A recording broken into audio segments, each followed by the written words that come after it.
Good morning everyone, welcome back to GK today. I hope आप सब बिल्कुल ठीक होंगे और आज हम डिस्कस करेंगे 27 अप्रैल के सबसे मोस्ट इंपॉर्टेंट करंट अफेयर्स। तो कल भी मैंने कमेंट्स में देखा था कि कुछ लोग पूछ रहे थे कि 22 और 23 अप्रैल के क्वेश्चंस कहाँ पे हैं। देखिए, ये 4 दिन थोड़ा सा मिस हो गया था क्योंकि बीच में ईद पड़ गई थी, साथ ही एक वीकेंड हो गया था, संडे आ गया था। तो मैंने आपको पहले ही बता दिया है कि 24 और 25 के क्वेश्चंस हमने मंडे को कवर कर लिए थे और 22, 23 के रह गए हैं, लेकिन उसको हम धीरे धीरे करके हर सेशन में 2-3 क्वेश्चन इस दिन से ऐड करके कवर कर लेंगे, ठीक है। तो उसके लिए आपको बिल्कुल भी परेशान होने की ज़रूरत नहीं है। आपको best content GK today provide करेगा, इसकी गारंटी है पूरे तरीके से। कोई भी क्वेश्चन आपका मिस नहीं होने पाएगा, ठीक है। तो जो लोग भी कंसिस्टेंट रहते हैं जीके टुडे के साथ, वो जानते हैं कि यहाँ पे जो कंटेंट आपको दिया जा रहा है या जिस तरह से हमारा पढ़ाने का तरीका है वो एकदम बेस्ट है। एक्सपेरिमेंट कुछ नहीं चल रहा है कि इसको ट्राई करते हैं फिर देखते हैं क्या रिजल्ट आता है। जिस तरह से आपको पढ़ाना चाहिए उसी तरह से हम लोग पढ़ाते हैं आपको।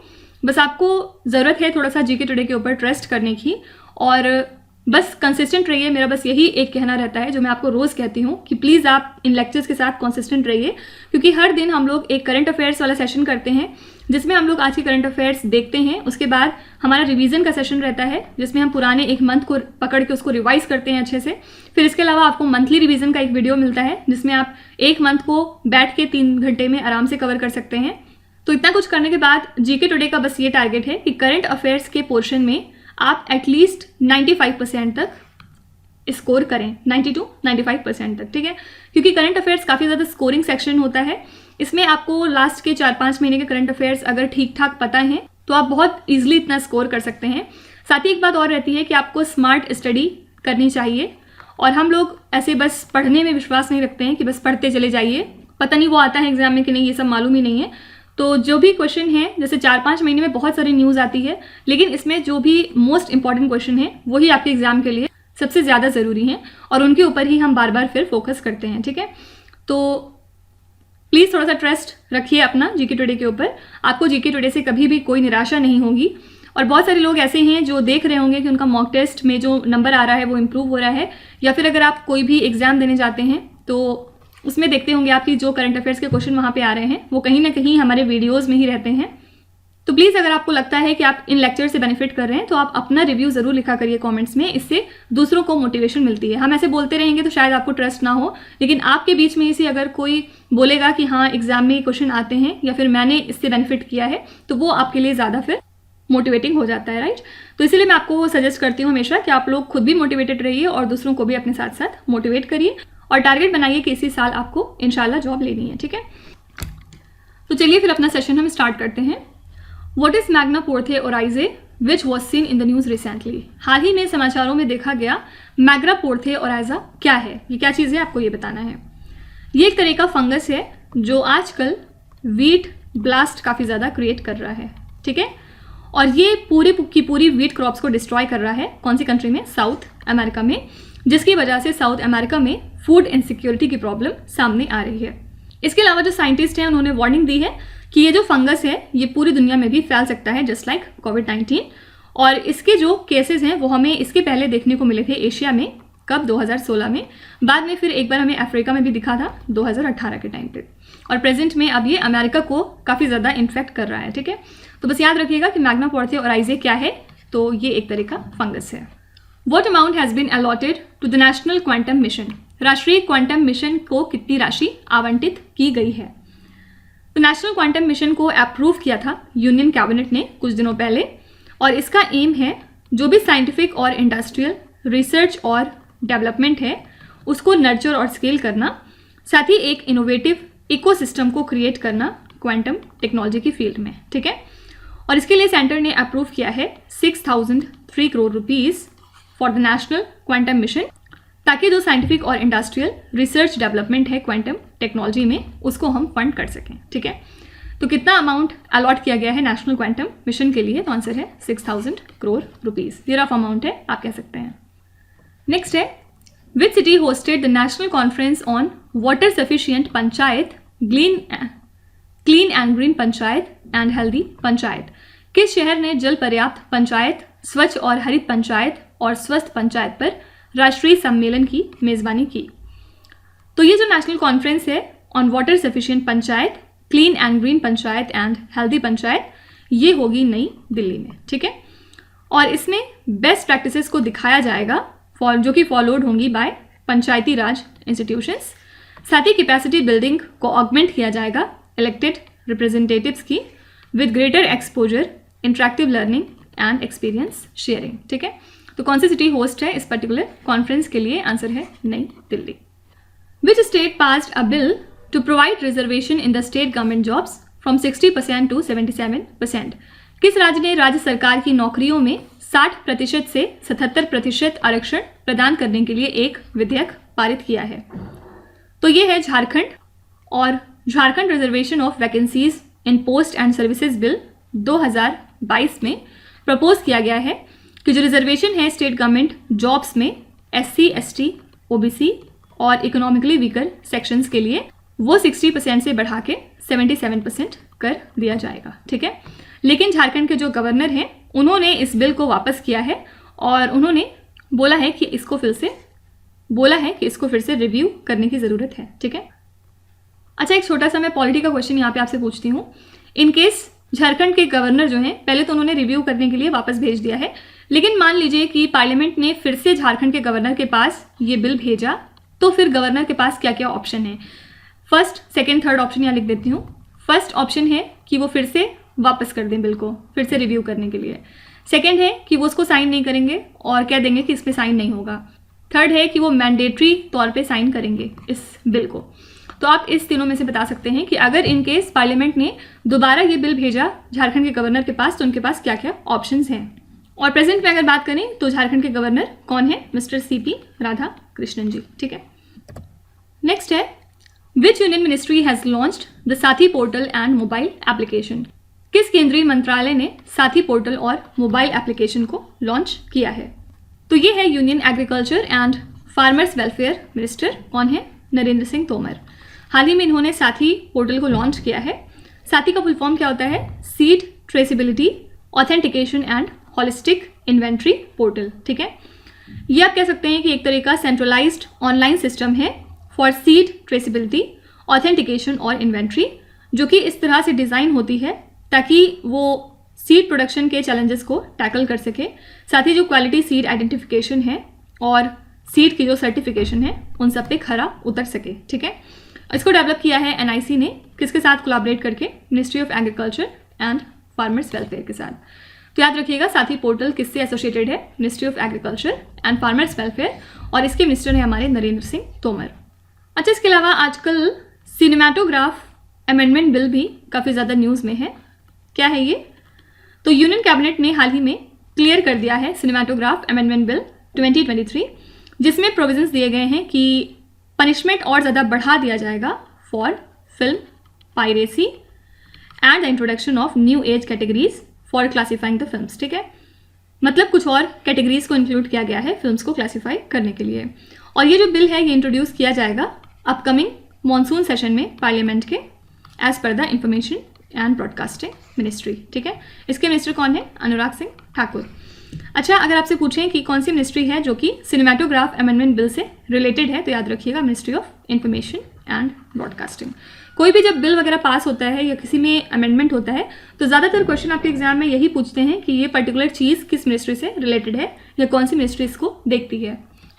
अच्छा, कल मैं कमेंट्स पढ़ रही थी तो उसमें एक और कमेंट आया था कि आप लोग बस घुमा फिरा के स्टेट, कंट्री और मिनिस्ट्री बस इसी टाइप के क्वेश्चंस देते हैं, like sport, days and themes, बस और कुछ नहीं पढ़ाते हैं। तो भैया जो आपके एग्जाम में आएगा वही हम पढ़ाएंगे ऑब्वियसली, और जो नहीं आता है फालतू की चीज़ें, अभी मैं आपको किसी न्यूज़ चैनल से बैठ के न्यूज़ पूरी पढ़ने लग जाऊँ, कहाँ चोरी हुई, कहाँ क्या हुआ, तो फिर उसका क्या मतलब रहेगा आपके एग्जाम के लिए। मैंने आपको पहले ही बताया है कि यहाँ पे सिर्फ स्मार्ट स्टडी के ऊपर फोकस किया जाता है।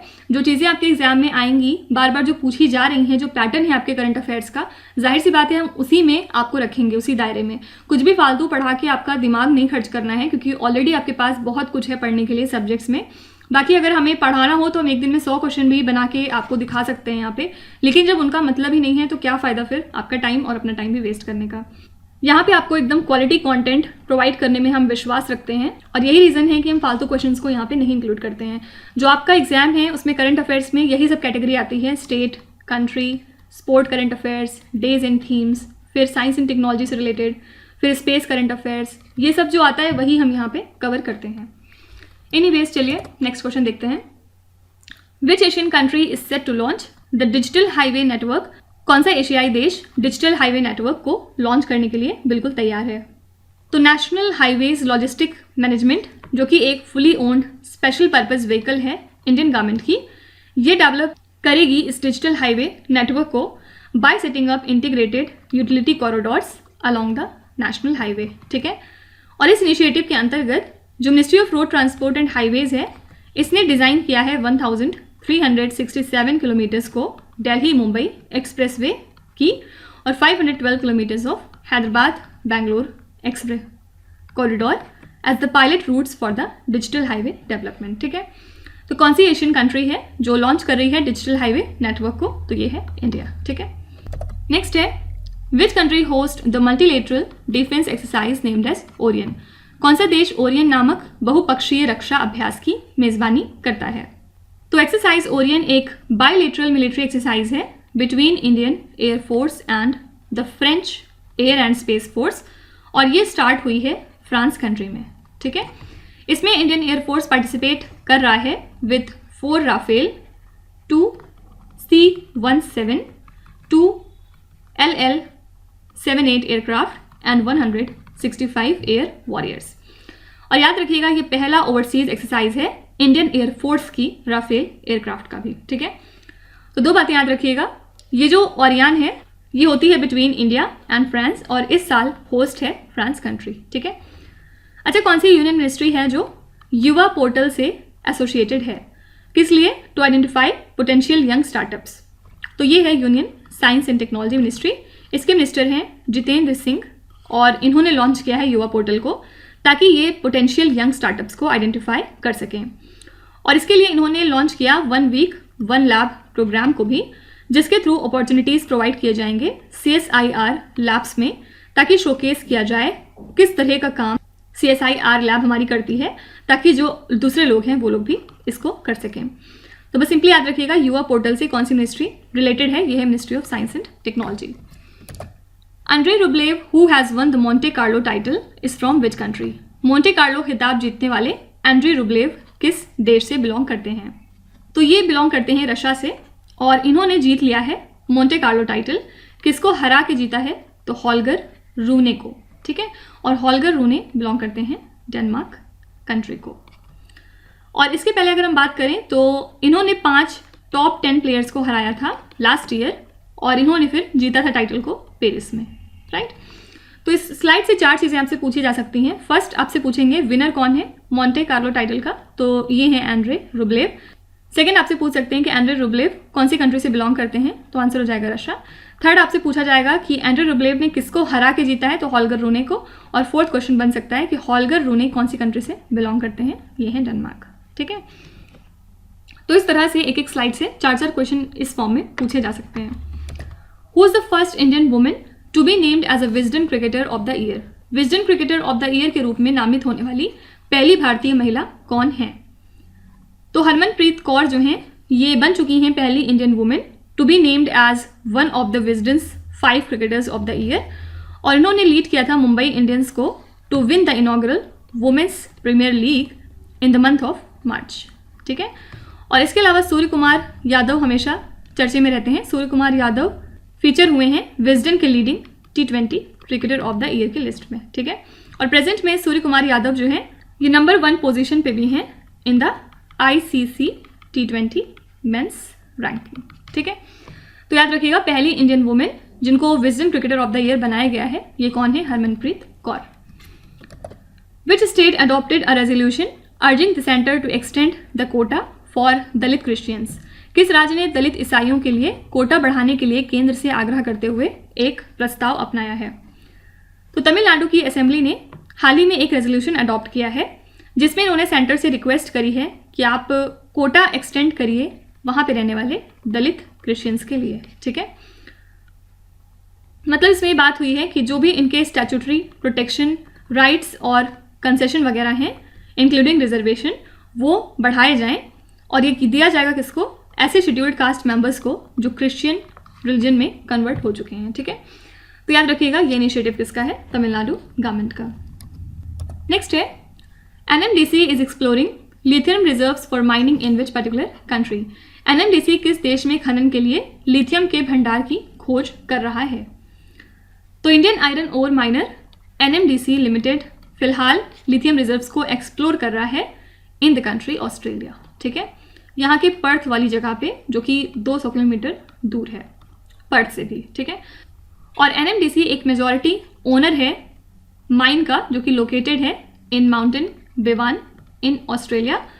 और इंडिया ने लिथियम डिपॉजिट्स ऑल्दो पाया था कंट्री के अंदर फरवरी मंथ में, और अब ये प्लान कर रहा है कि एक ब्लॉक लिथियम का ऑक्शन किया जाए फॉर माइनिंग। ठीक है, तो सिंपली बस याद रखिएगा कि NMDC लिथियम रिजर्व्स को एक्सप्लोर कर रहा है माइनिंग के लिए। कौन सी कंट्री में? आंसर हो जाएगा ऑस्ट्रेलिया।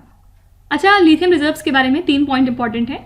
सबसे पहले हमने नवंबर मंथ में अर्जेंटीना अपने 3 जियोलॉजिस्ट को भेजा था वहाँ पे लिथियम रिजर्व्स को फाइंड आउट करने के लिए, और उसके बाद सेकेंड हमें जनवरी मंथ में जम्मू एंड कश्मीर से काफ़ी बड़ा लिथियम रिजर्व मिला, और फरवरी मंथ में हमें कर्नाटका स्टेट से भी मिला था, यहाँ के मांड्या डिस्ट्रिक्ट से। ठीक है, ये दोनों जगह पे हमें लिथियम रिजर्व्स मिले हैं। विच city is the host of the global Buddhist summit in 2023? 2023 में वैश्विक बौद्ध शिखर सम्मेलन का मेजबान कौन सा शहर है? तो ये जो ग्लोबल बुद्धिस्ट समिट है, इसको होस्ट करेगी इंडिया की मिनिस्ट्री ऑफ कल्चर।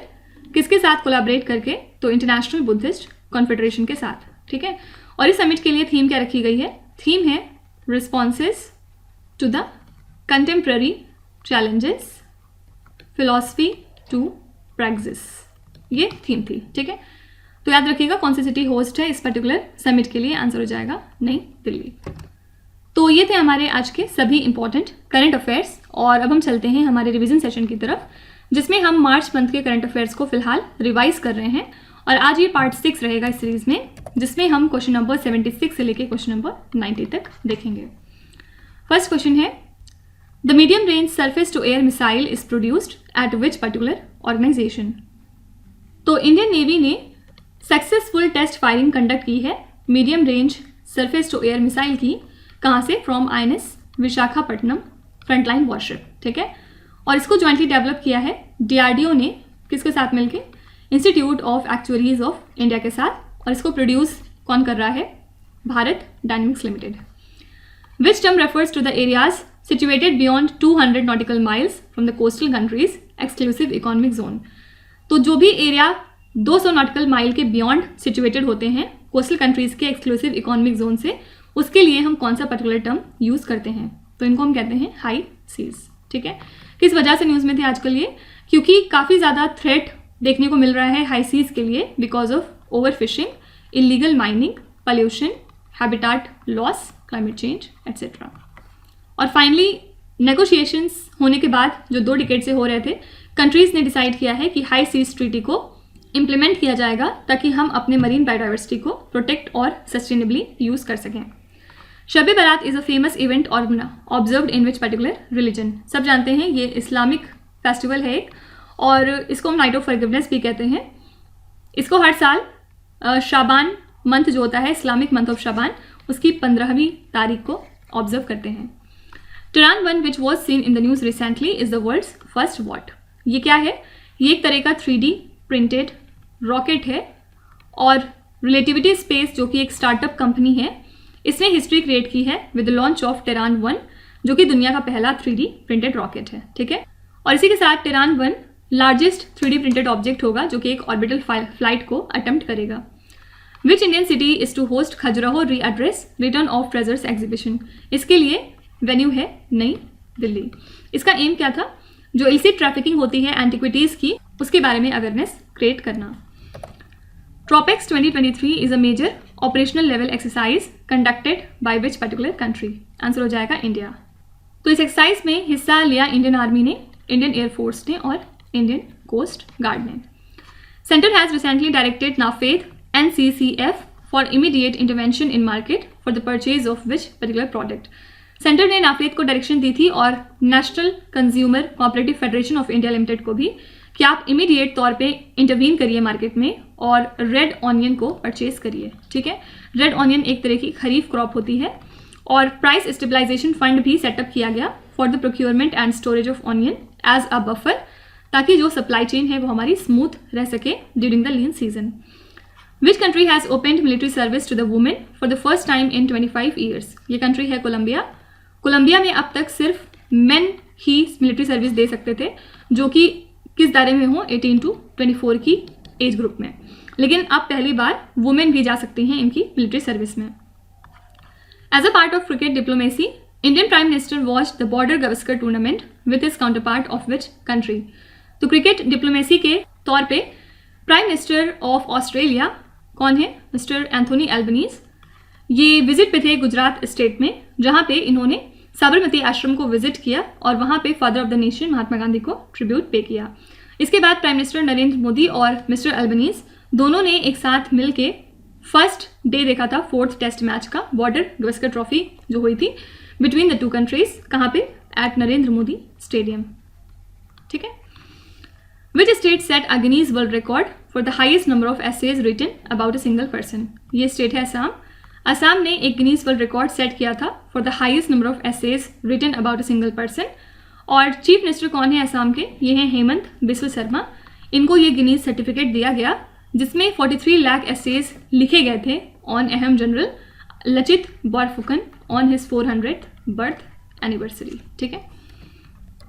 नेक्स्ट है, which union ministry announced an exclusive women's portal for research grant and fund? तो ये है ministry of science and technology.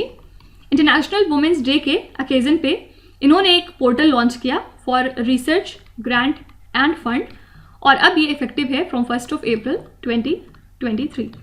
अच्छा, आपको कमेंट्स में बताना है कि इंटरनेशनल वुमेन्स डे हम कब ऑब्जर्व करते हैं और 2023 के लिए इसकी थीम क्या थी। India hosted a commercial dialogue and CEO forum with which particular country? Answer हो जाएगा USA। तो इंडिया US कमर्शियल डायलॉग और CEO फोरम था जो कि हुआ था नई दिल्ली में, और इस दौरान ये बताया गया कि जो bilateral goods and services trade है वो डबल हो गया है since 2014। Ramchandra Paudel has been elected as the new president of which country? Ramchandra Paudel नए प्रेसिडेंट बन चुके हैं नेपाल कंट्री के। Which city is the host of the world para athletics grand prix in 2023? Answer हो जाएगा दुबई। ठीक है।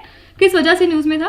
क्योंकि एकता भ्यान ने क्वालिफाई किया था for the world para athletics after claiming bronze in discus throw in Dubai world para athletics grand prix. ठीक है। इंडिया ने टोटल 7 मेडल्स में जीते थे, जिसमें से 4 सिल्वर था और 3 ब्रोंज था। Sousa chinensis which was seen in the news recently belongs to which species? ये एक स्पेशीज है डॉल्फिन की। ठीक है। और ये पाई जाती है coastal waters of eastern India and western Pacific ocean में। राइट। तो ये हो गए हमारे नेक्स्ट 15 क्वेश्चंस, और कल हम यहीं से कंटिन्यू करेंगे 91 से लेके क्वेश्चन नंबर 105 तक चलेंगे। तो चलिए आपकी क्विज की तरफ चलते हैं। ये 5 क्वेश्चंस हैं जिनको आपको ध्यान से पढ़ना है और इसका जवाब आपको कमेंट्स में लिखना है। तो यहाँ पे वीडियो को पॉज करिए, एक एक करके ध्यान से क्वेश्चन को पढ़िए। जो भी आपको आते हैं वेल एंड गुड, और जो नहीं आते कोई भी बात नहीं। विच टाइम डेफिनेटली आपका स्कोर इम्प्रूव करेगा, बस आपको कंसिस्टेंट और परसिस्टेंट रहने की ज़रूरत है। So that's it for today. I hope you have like the session. आज का सेशन आपको कैसा लगा ज़रूर बताइएगा कमेंट्स में। साथ ही साथ आपका कोई भी रिव्यू है, फीडबैक है या फिर सजेशन है तो वो भी आप हमें बता सकते हैं।